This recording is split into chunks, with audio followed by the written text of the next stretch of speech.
Это мы все скажем, да? Нет, мы все скажем, это у нас есть. Да. Да.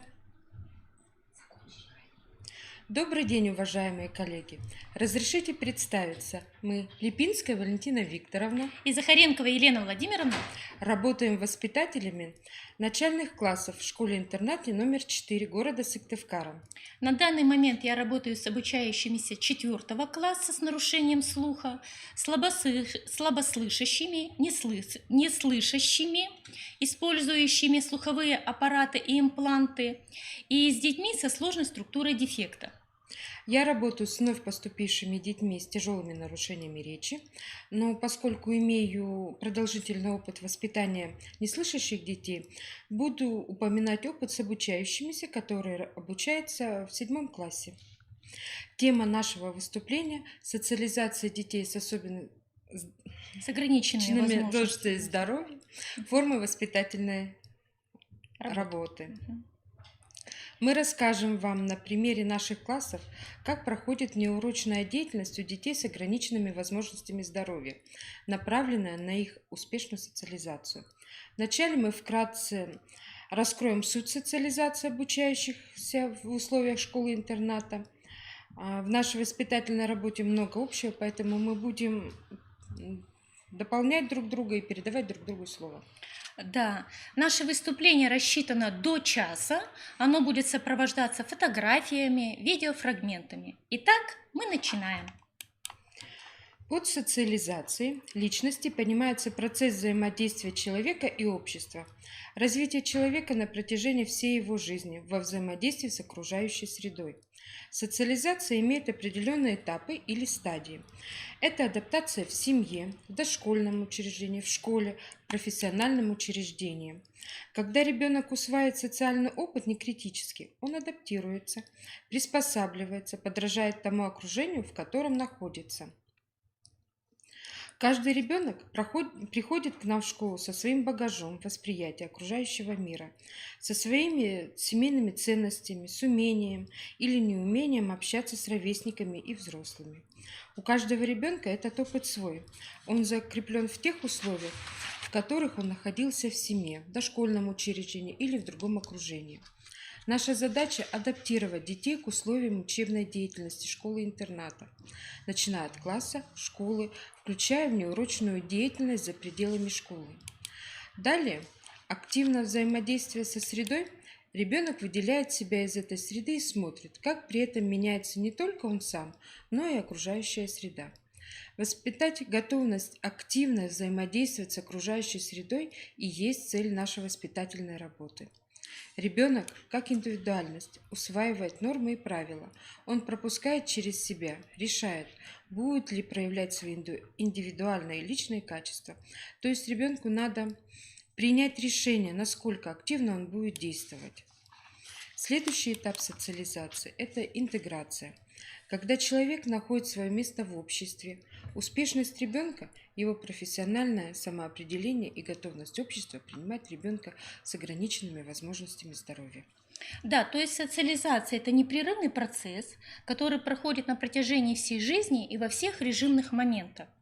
Поясним, как происходит социализация в условиях нашей школы-интерната, начиная от пространства класса, школы, пришкольной территории. Передаю слово Валентине Викторовне. У нее сейчас вновь поступившие дети с тяжелыми нарушениями речи. Да, новенькие детки пришли. Адаптация к обучению в коррекционной школе – многоплановый процесс, проявляющийся в приспособлении ребенка к новым условиям жизни, новой деятельности, новым социальным контактам, новым социальным ролям. От благополучия его протекания зависит не только успешность овладения учебной деятельностью, но и комфортность пребывания в школе, здоровье ребенка, его отношение к учению и окружающим людям. Дети все разные, различные их способности, возможности и личные качества. Наша задача состоит в том, чтобы процесс адаптации детей прошел как можно более в щадящем режиме. Для этого создаются необходимые условия. Дети знакомятся с друг другом через общение в совместных играх, так как игровая деятельность для этого возраста еще имеет свою важность. В совместных играх дети устанавливают контакты, учатся решать конфликтные ситуации, учатся сдерживать свои эмоции, утверждают свою позицию среди одноклассников. Помогают успешно пройти путь адаптации занятия с психологом в сенсорной комнате. Занятия помогают снять напряжение и усталость. Дети очень любят посещать эту комнату и занимаются с удовольствием. Помогают нам родители. Они также заинтересованы в успешном прохождении адаптации детей. Участвуют в организации проведения первых праздников в классе, днях рождения детей. В дальнейшем эти маленькие праздники становятся традицией класса. Особое внимание уделяется подготовке детей к праздникам, где дети взаимодействуют не только с ребятами своего маленького коллектива, но и с ребятами других классов, с педагогами школы. Наши дети очень любят выезды за пределы школы. Это помогает расширить кругозор детей, но и позволяет сплотить детский коллектив. Все вместе, все дружно. Это ведь так интересно увидеть, узнать что-то новое, а потом это обсудить. В период адаптации эффективность педагогических контактов с такими детьми во многом определяет присутствие чуткости, искренности педагогов, психолога, умение вызвать у детей доверие и чувство привязанности. Очень важно уметь быть снисходительным к ошибкам ребенка, уметь окружить его вниманием и заботой, и именно таким образом расположить его к окружающему миру. Находясь в школе, ребенок погружается в общешкольные дела, мероприятия, конкурсы. Традиционно в школе проходят календарные праздники. День знаний, День учителя, осенний праздник, праздник ГТО, Новый год, день 23 февраля и 8 марта, День Земли, праздник Победы, праздник последнего звонка. Одна из наиболее интересных форм досуга для младшего школьника – это все-таки праздник. Праздник в системе социализации младшего школьника играет огромную роль. Формы же празднования могут быть самыми разнообразными. И первый школьный праздник – это праздник 1 сентября, где усвоение и соблюдение нравственных общечеловеческих ценностей формирует у ребенка при участии в таких праздниках, где добро побеждает зло или знания побеждают незнание, где ребята, прежде чем войти в мир знаний, должны преодолеть препятствия или помочь кому-либо из сказочных героев. Праздники осени, которые организуются в разных формах.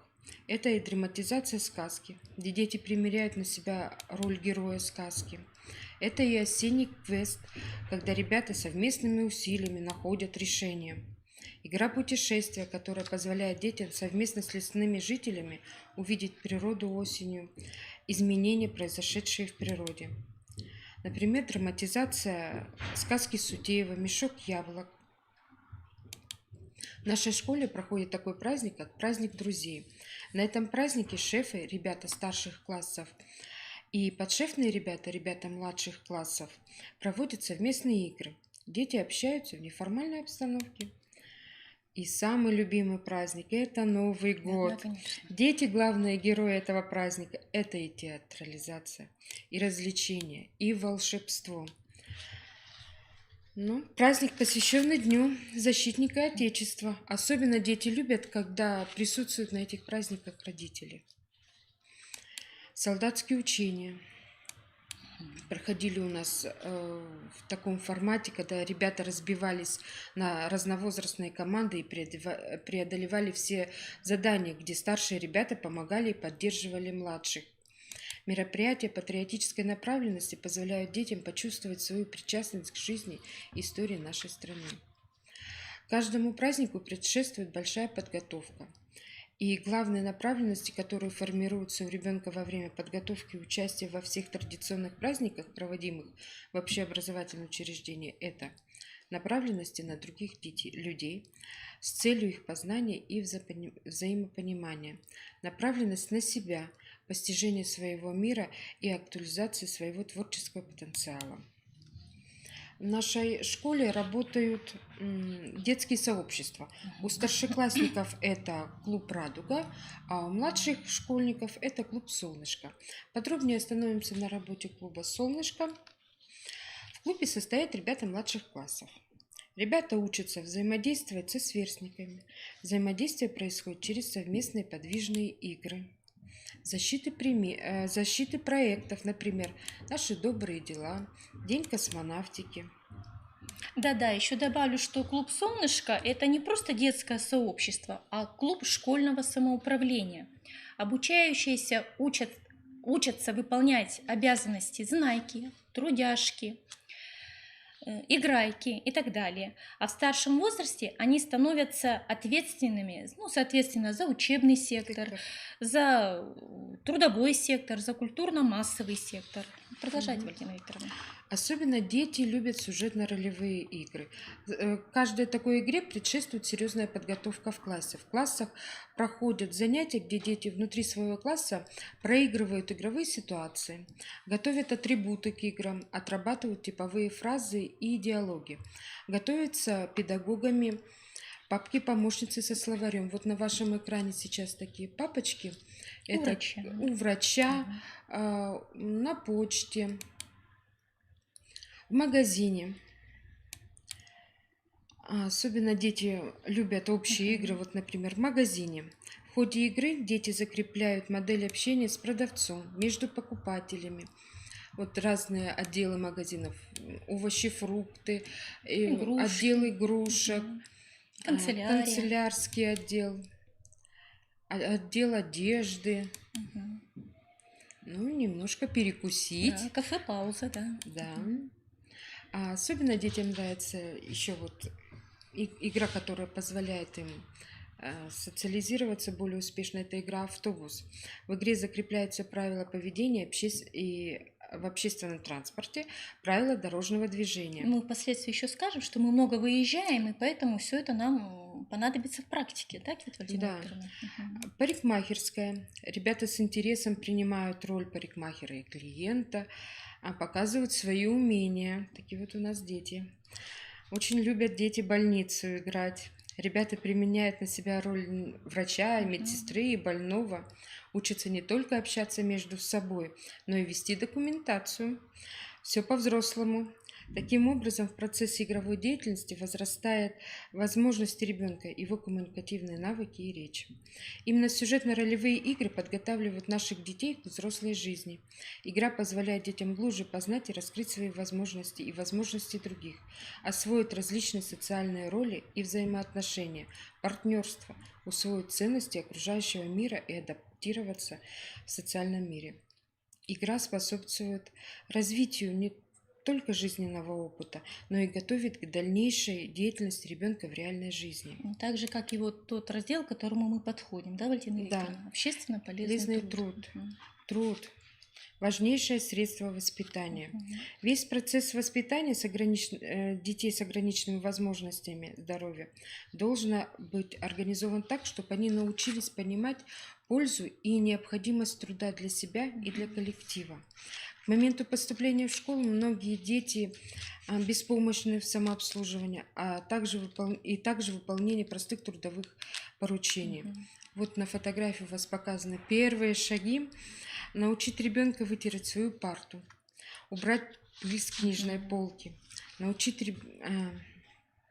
ведь многие дети, придя в школу, не умеют этого делать, да. Они не приучены к этому. А какой сложный все-таки инструмент лопата оказывается. Как правильно ее взять? Как убирать с ее помощью снег с дорожек? Всему этому надо научить. Придет не одна зима, прежде чем дети самостоятельно научатся работать с ней и аккуратно. Дети очень любят играть с песком. А почему бы эту игру не использовать с пользой и поиграли, и помогли в организации прыжковой ямы. При особой организации труд у детей с ограниченными возможностями здоровья может приобретать достаточно развитые формы, оказывая коррекционное влияние на их личностное развитие. Воспитанники с удовольствием принимают участие в субботниках по благоустройству и уборку территории школы. Например, убрать опавшую листву, увести ее на компостную кучу, где она принесет еще пользу, а потом и убрать после своей работы, собрать ягоды черноплодной рябины и унести это все в школьную столовую. Ну, и шиповник шиповник собираем. Да, где сварят вкусный компот детям. Ребята подрастают, и им уже доверяют более сложные задания. Навести порядок в цветнике.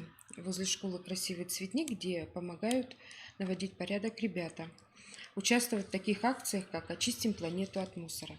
Таким образом, формирование трудовых умений и навыков связаны с разными видами труда, самообслуживание, формирование гигиенических навыков, хозяйственно-бытовой труд, труд в природе, ручной труд благотворно влияет на уровень развития детей с ограниченными возможностями здоровья, позволяет эффективно решать задачи социальной адаптации. Да, Валентина Викторовна права. В школе созданы условия для реализации разнообразных интересов обучающихся. Танцевальный кружок, кружок жестового пения, занятия художественно-прикладного направления, кружок батик, лыжная, волейбольная секция. Посмотрите, пожалуйста, фрагмент.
На примере этого фрагмента вы увидели, как проходят тренировки в лыжной секции.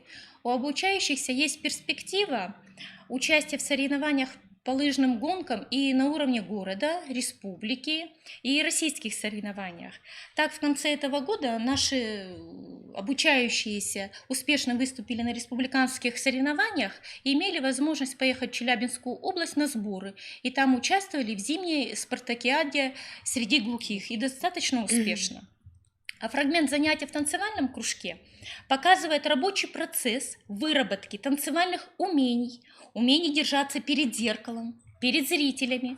Овладение жестовым пением и танцевальными движениями вкупе дают возможность нашим обучающимся участвовать в различных конкурсах не только на уровне города и республики, но и на федеральном уровне. Что еще скажем? Проживание в нашей школе-интернате напоминает сообщающиеся сосуды. Обучающиеся не живут изолированными классами, а постоянно общаются, взаимодействуют друг с другом на переменах, после уроков. Старшие помогают малышам. Да. Вот пример выступления третьеклассников перед первоклассниками. Третьеклассники, учащиеся с нарушением слуха, а первоклассники, обучающиеся с тяжелыми нарушениями речи. Воспитатель, соответственно, помогает первому классу, объясняет прослушиваемый материал, а третьеклассники презентуют свой продукт. Лэбук «Зима». Спрашивают, какие мне зимние месяцы знают, какие звуки зимы слышали. Вот на этом примере небольшом поясню, как изготовление лэбука «Зима» способствует социализации наших детей. На этой фотографии обучающийся объясняет, какие следы можно увидеть на снегу. А у нас был опыт исследовательского проекта «Следы на снегу», причем когда сами были первоклассниками. А в 3 классе уже проводили исследование «Звуки зимы», используя при этом сервис Linux Apps.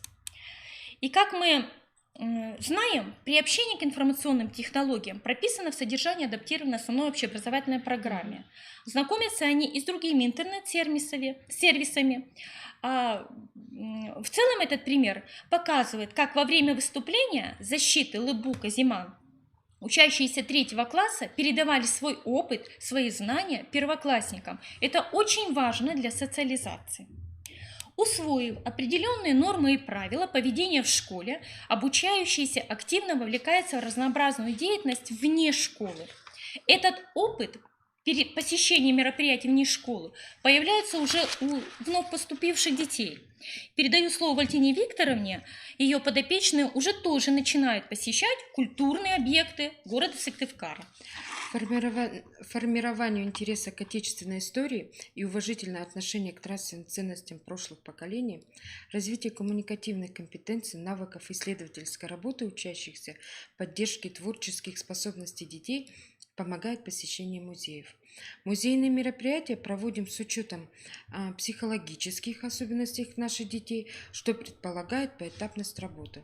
Первый этап организационно-подготовительный, он включает в себя организационную, воспитательную, психологическую и образовательную подготовку. Основной музейный этап предполагает посещение музеев и непосредственную встречу с экскурсоводом. И последний этап – это этап рефлексии.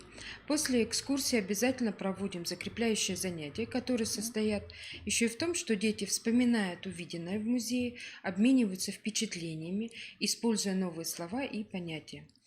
Вот на фотографии видно, как дети вызывают у детей общение, интерес с животными. В такие моменты они могут не только лучше услышать... с живыми, да? Да.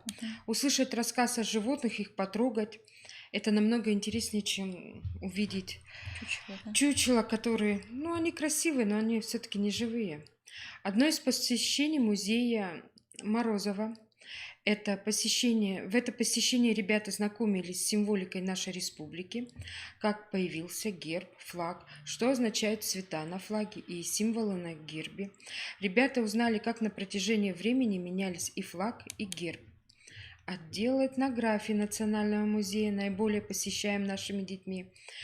Здесь ребята узнают, как и чем жили коми, как праздновали праздники, самим попробовать поиграть в традиционные игры. Вот так играли наши предки на Пасху. Детям всегда интересно все самим попробовать. А в это посещение ребята знакомились с традиционными народными промыслами и сами сваляли из шерсти небольшой сувенир. Отдел истории Национального музея ребята посещают с трепетом. Они знакомятся с нашей историей, они видят настоящие вещи героев. Каждый раз узнают что-то новое и очень внимательно слушают экскурсовода и задают вопросов достаточно много ему. Также наши дети очень любят посещать бассейн. Именно социальная адаптация через плавание существенно расширяет круг общения детей со сверстниками, эмоционально насыщает их жизнь и является эффективным адаптационным плацдармом для формирования успешной коммуникационной среды. Прежде чем начать полноценные тренировки, дети должны вначале научиться плавать. И в этом им помогает не только тренер, но и воспитатель, который поможет, поддержит в трудные моменты, когда так трудно и тяжело. Вот они, такие первые шаги в спорте. Так, плавать научились, и вот они, серьезные тренировки. Трудно, но мы всегда все вместе преодолеем. Долгожданные наши победы и награды. Посещение бассейна дает детям не только возможность укрепить здоровье, но и получить эмоциональную и психологическую разгрузку, снять напряжение и получить удовольствие. Я передаю слово Елене. Да, помимо бассейна мы посещаем и другие учреждения. Посмотрите фрагмент новогоднего праздника. Можно, Викторовна?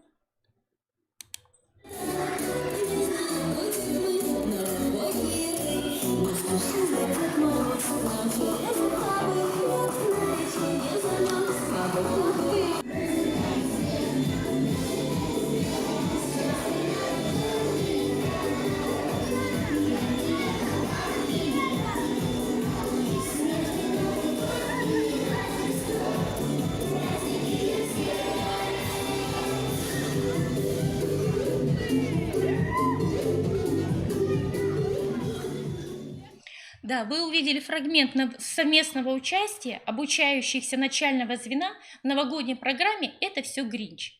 Так, обучающиеся 4 класса показывали пример соблюдения правил игр «Перекинь снежки», показывали танцевальные движения. А для малышей первых дополнительных классов это еще был опыт совместного праздника со старшеклассниками. Также мы посещаем и центры дополнительного образования. Так, РЦДУ предоставил нам возможность посещать кванториум. Во 2-3 классе мы посещали аэроквантум, а с этого учебного года мы посещаем робоквантум. Познакомьтесь с нашим первым опытом создания роботов.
Управляй рукой. О, двигай, двигай, двигай, двигай. Еще двигай, медленно. Медленно двигай, Денис. Денис, у тебя волшебные руки? Денис? Да. Вы увидели, как появляются умения в изготовлении проводных и беспроводных роботов. Занятия проходят в Доме дружбы народов. Обучающиеся свободно ориентируются не только на 3-м этаже, где располагается сам кванториум, но вообще в этом здании. И попутно мы посещаем выставки, мероприятия на 2-м этаже Дома дружбы народов. Начинался опыт расширения взаимодействий с дошкольного учреждения, об этом мы еще расскажем, а потом и из Центра досуга Лира в Максаковке. В Центре досуга Лира наши обучающиеся знакомились с максаковскими детьми, играли, выполняли задания ведущих. То есть вот мы хотим сказать, что социализация вне школы – это еще организация различных экскурсий, целевых прогулок, участие в акциях, ярмарках, выставках. Наша школа расположена в Сосновом Бору. У учащихся есть уникальная возможность соприкасаться с природой непосредственно. Учащиеся без труда определяют несъедобные и съедобные грибы. Могут с пользой провести время у костра осенью и зимой. Узнают опытным путем, что снег зимой не поджарить, потому что он тает. Прогулка по городу может обернуться интересными встречами, как вот, например, это, с верблюда. Учащиеся включаются в республиканские ярмарки, участвуют в тематических выставках, участвуют в массовых забегах, а это кадры из российского азимута, а это участие в кроссе наций. Мы узнаем изнутри работу дежурных, посещаем театр оперы и балета, далее ведем репортаж с библиотеки Маршака. А здесь кадры во время посещения контактного зоопарка торгово-развлекательного центра «Рублик». Это кадры из дома-музея Ивана Павловича Морозова «Праздник хлеба». Вы видите, что обучающимся предоставляются жизненные условия для общения, для взаимодействия в различных ситуациях. Они имеют возможность активно действовать в разнообразной социальной среде. Таким образом, мы показали, как обучающиеся проходят этапы социализации в условиях школы-интерната, но больше остановились на адаптации, вот как говорила Валентина Викторовна, и на индивидуализации, так как говорим об опыте организации внеурочной деятельности в начальном звене. В среднем и старшем звене эта работа будет углубляться, и углубляться именно в профориентационном направлении, которое поможет им интегрироваться в общество. Сейчас Валентина Викторовна представит используемые формы воспитательной работы нами в нашей школе-интернате. Мы рассказали, как происходит социализация обучающихся, начиная от поступления в школу-интернат, как расширяется их общение, активность в школе и за ее пределами. Вы уже увидели, как формы воспитательной работы органично вписываются в процесс социализации. Классификация форм организации воспитательной деятельности дается нами в зависимости от методов воспитания. Итак, данная классификация форм воспитательной работы включает наглядные, словесные и практические формы. Наглядные формы подразумевают оформление класса, создание творческих и книжных выставок, оформление тематических стендов, использование графиков и диаграмм, размещение наградных документов на виду, изготовление папок-помощниц, сбор копилок, составление альбомов и многое другое. Все это вы могли наблюдать на наших фотографиях. Ну, еще мы впоследствии тоже предоставим.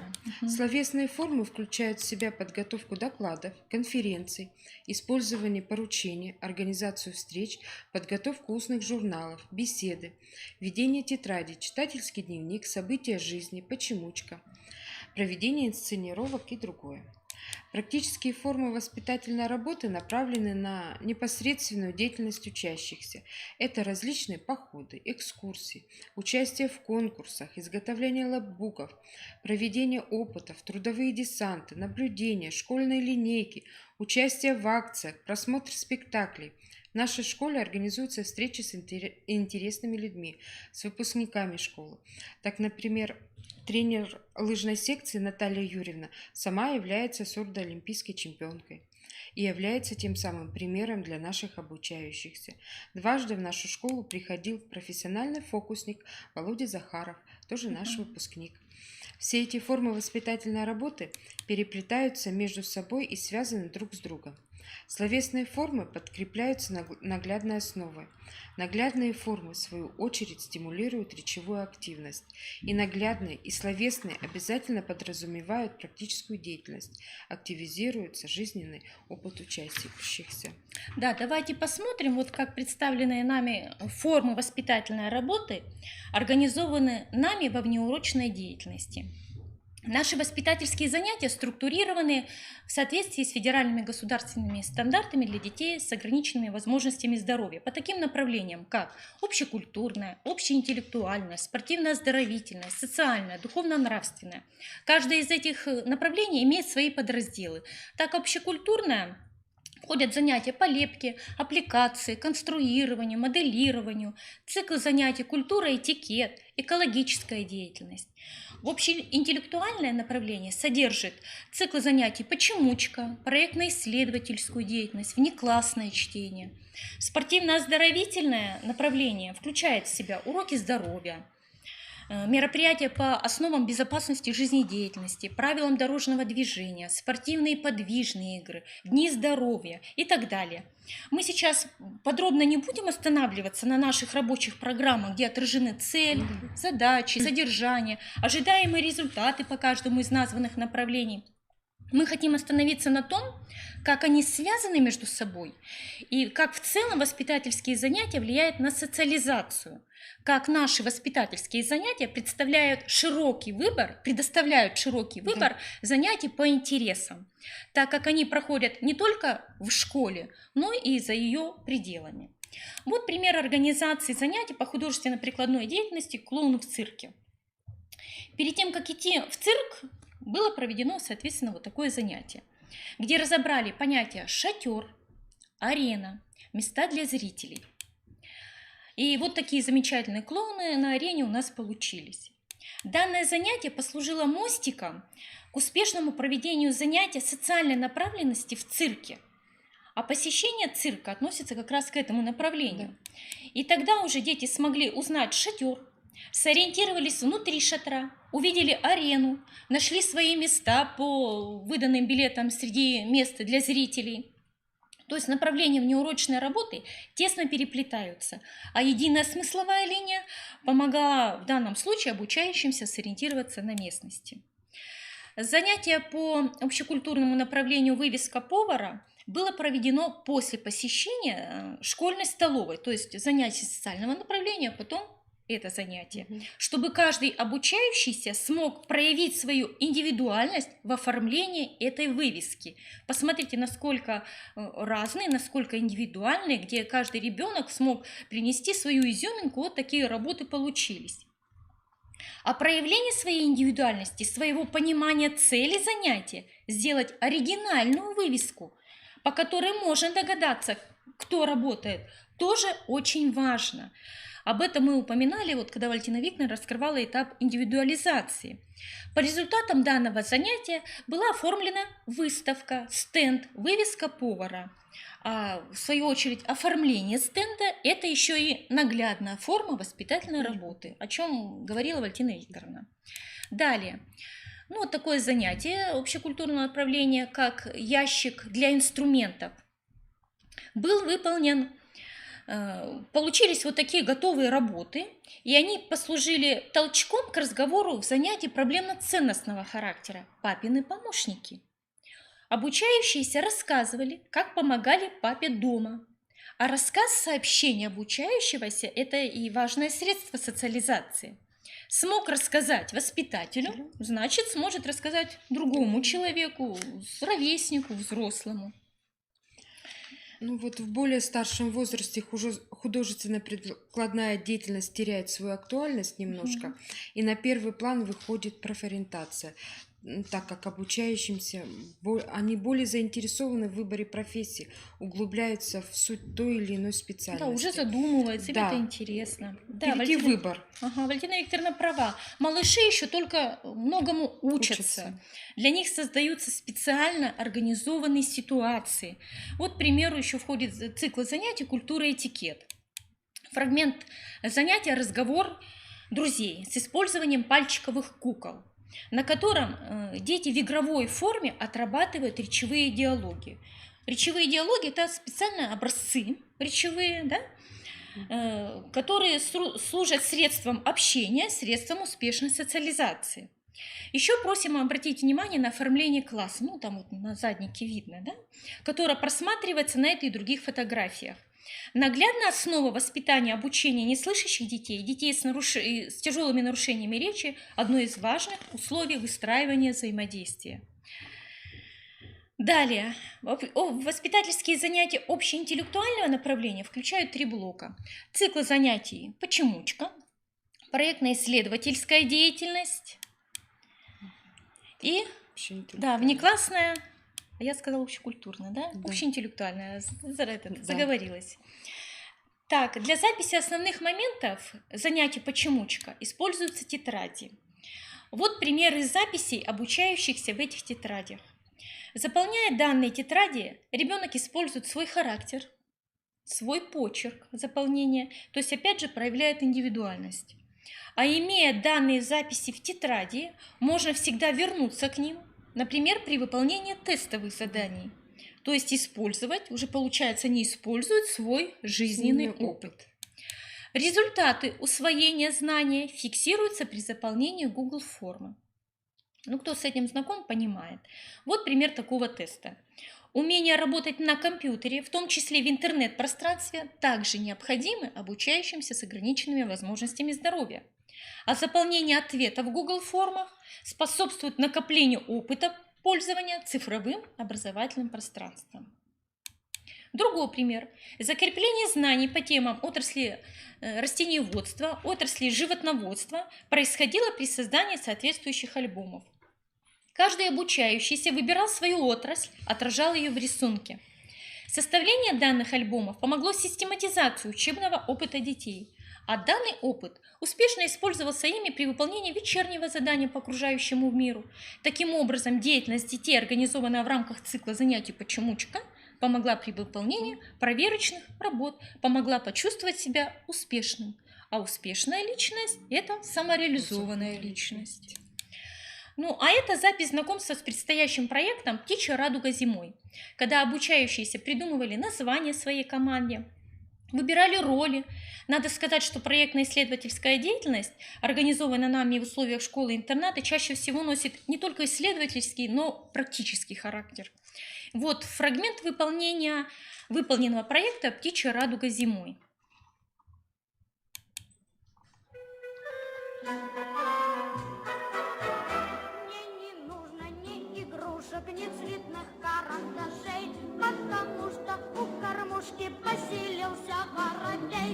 Но послушался получше этот хитрый озорник, я решил на всякий случай птичий выучить язык.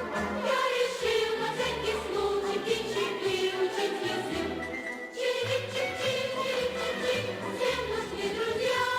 Чирик-чик-чик, даже воробья.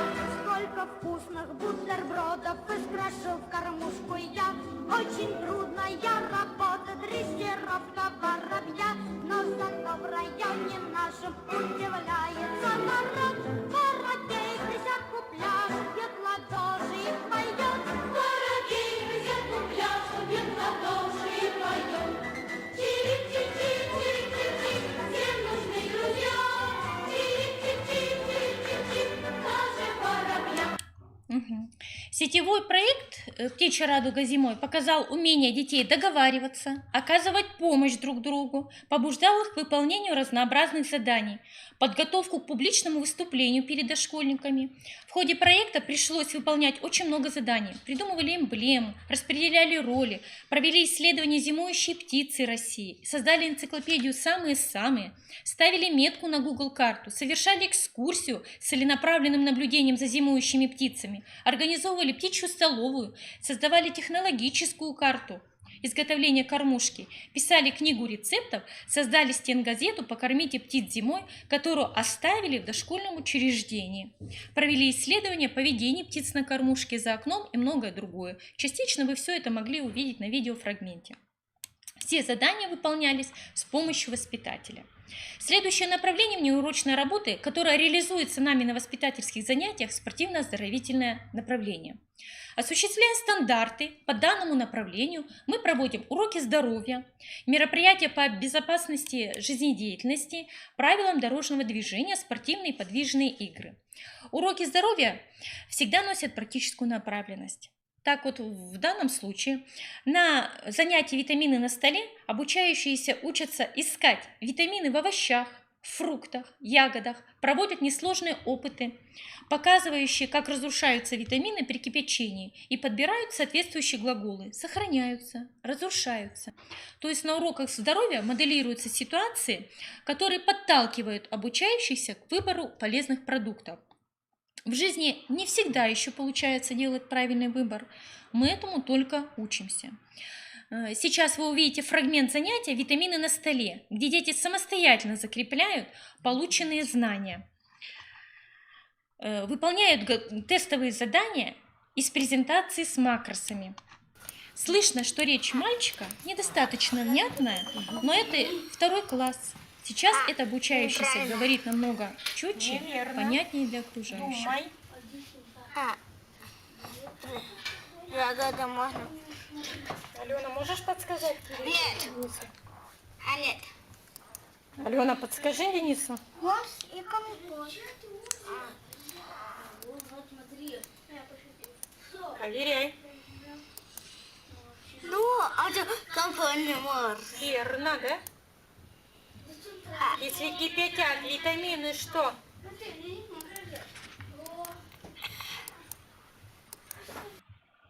То есть вы видели, что рядом стоящая обучающаяся очень желала помочь, и ее помощь все-таки понадобилась. В жизни для успешной социализации тоже очень важно оказывать необходимую помощь, а в данном случае, чтобы открылась плашка «Верно». Еще необходимо сказать, что такие тестовые задания со встроенными макросами учат детей самоконтролю, когда заданная воспитателем компьютерная программа указывает на ошибках в знаниях детей, а самоконтроль, самопланирование очень важны в успешной социализации. Обучающимся еще очень нравится катание на лыжах, санках, ватрушках, ледянках, коньках, роликах, проводить время у костра. Прогулку на природу обогащает их экологический опыт, что тоже важно для успешной социализации. Во время прогулки в снежный лес собирали пихтовые веники, которые используем в парной бане. А собранную черноплодную рябину используем для приготовления компота.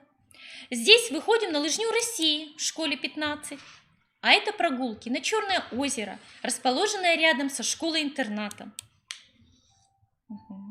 А здесь мы греемся у костра. Дети сами собирали сухостой.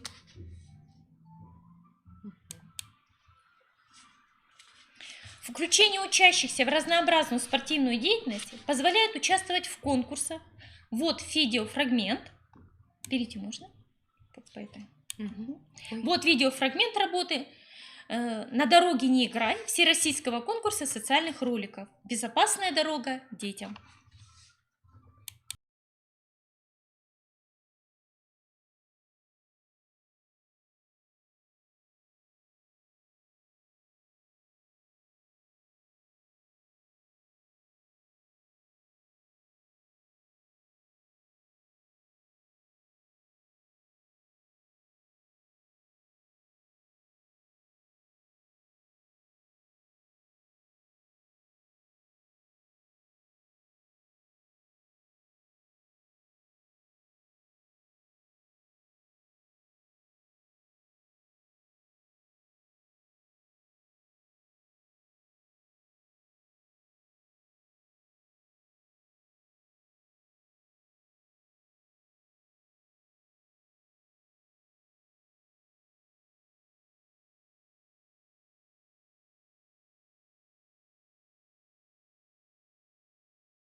На дороге не играть.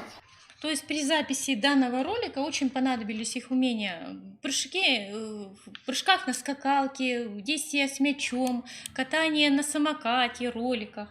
Как уже говорилось, все направления тесно взаимосвязаны между собой. Успешность обучающихся при катании на коньках позволяет им вступать во взаимодействие с катающимися детьми, знакомиться друг с другом, договариваться о правилах игр. Посмотрите фрагмент нашего катания на Стефановской площади. Короче, мальчики, его зовут Дима. Короче, вот это, Денис, это Паша, это Саша, а это Денис. Вот Паша. Ну вот это Паша, это Денис, вот там Саша, это Данил.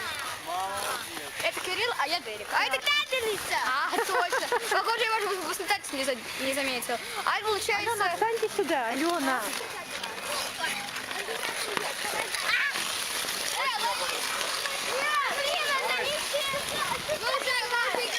Давай, попробуй. Короче, кто воду? Он канал или кто-то размолоет? Нет, давай я буду. Он будет продавать.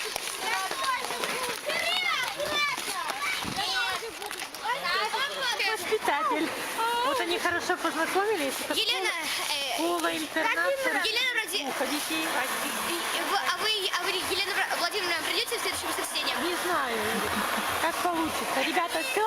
Попрощайтесь с Ладно. Эриком, да? Скажите, что вы скажете? До свидания.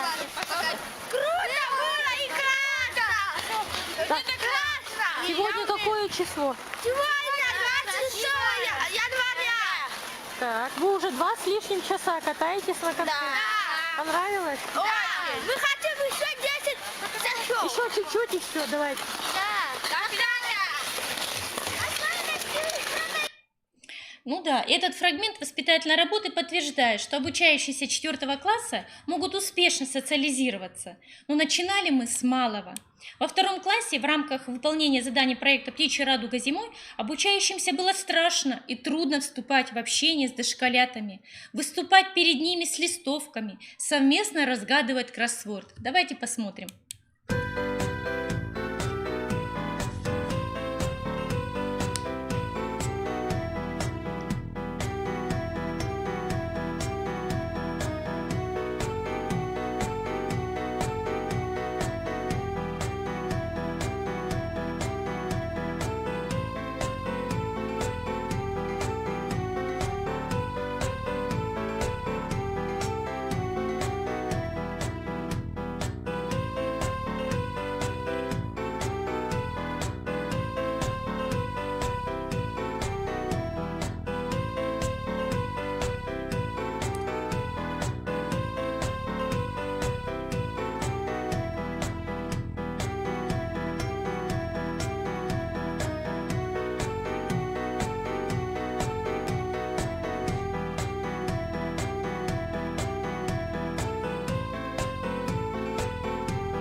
Да, вот этот первый опыт общения с дошколятами помог нашим детям знакомиться с участниками клуба выходного дня. От Центра досуга «Лира» Максаковки об этом мы уже говорили.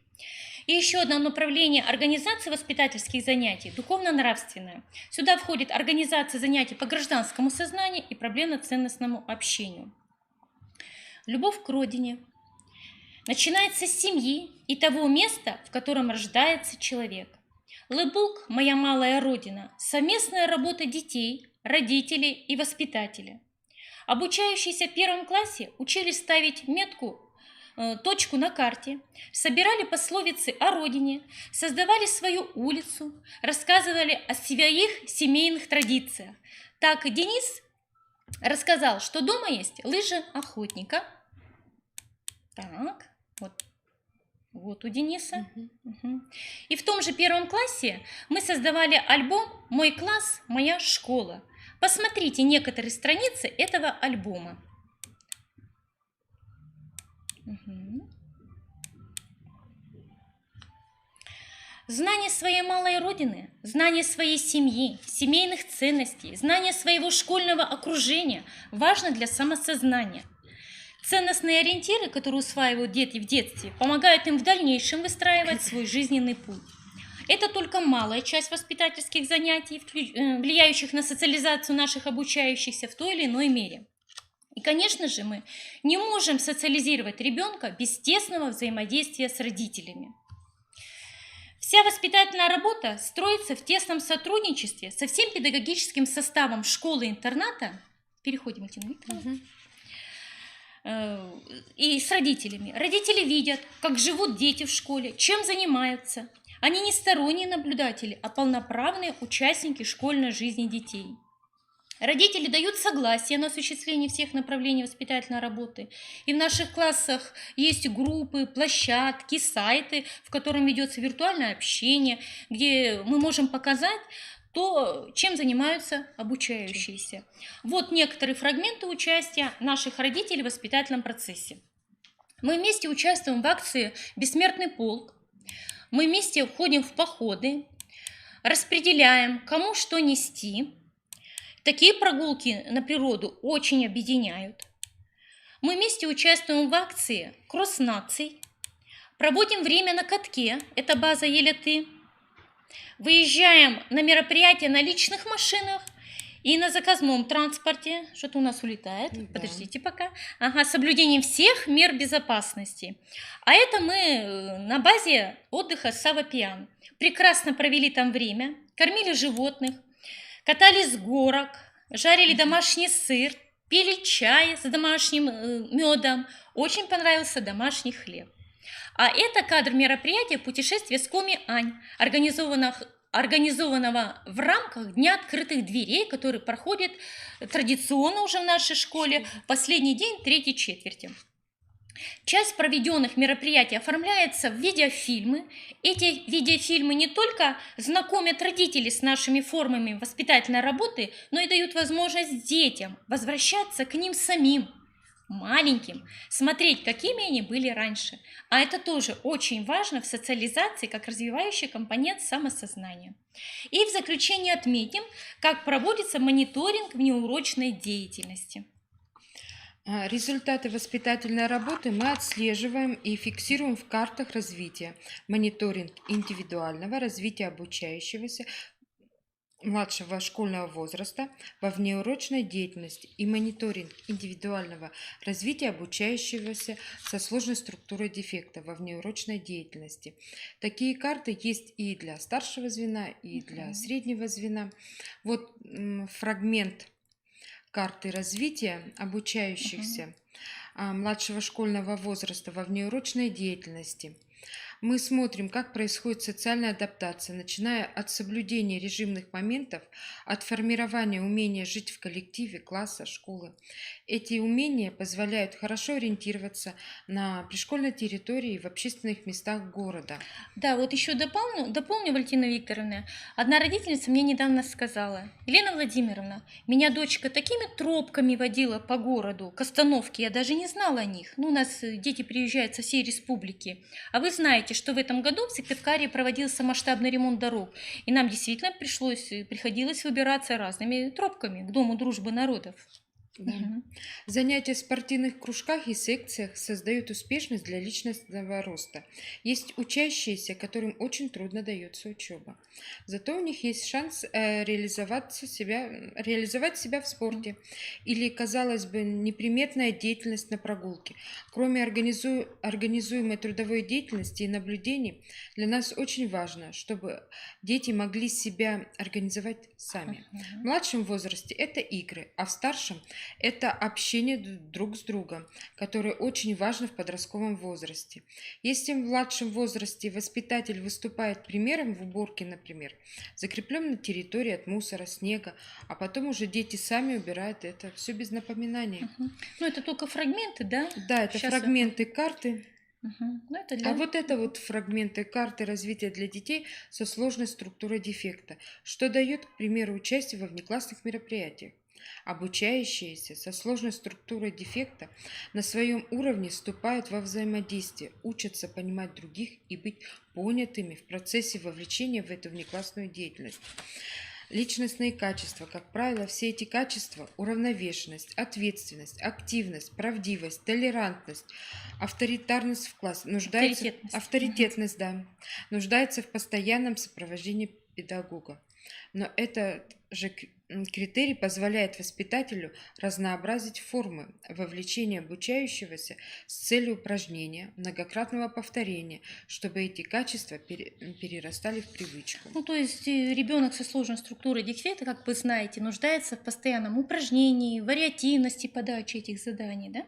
Да, и весь наш мониторинг, все наши документы вы можете увидеть на сайте нашей школы. Они там представлены. Ну что, итак, мы рассказали на примере наших классов, как разнообразные формы воспитательной работы способствуют успешной социализации детей с ограниченными возможностями здоровья. благодарим вас за внимание. Если появится